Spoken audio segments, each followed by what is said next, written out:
কারো একটা মেয়ে হয় তাহলে তার জন্য একটা জান্নাতের ব্যবস্থা হয়ে গেল। দুনিয়ার মধ্যে যদি কারো দুইটা মেয়ে হয় তাহলে দুইটা জান্নাতের ব্যবস্থা হয়ে গেল।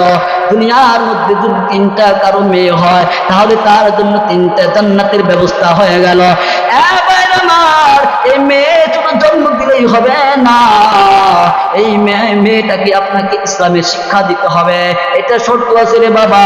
শুধু রাসূল সাল্লাল্লাহু আলাইহি ওয়াসাল্লাম বলছেন মেয়ে জন্ম দিলেই জান্নাত, আল্লাহর নবী এটা বলেন নাই।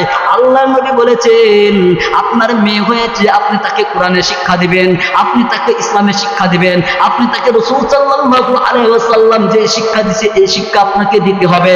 শিক্ষা দেওয়ার পর তাকে যদি আপনি ভালো একটা জায়গায় যদি আপনি বিয়ের ব্যবস্থা করে দিতে পারেন, এর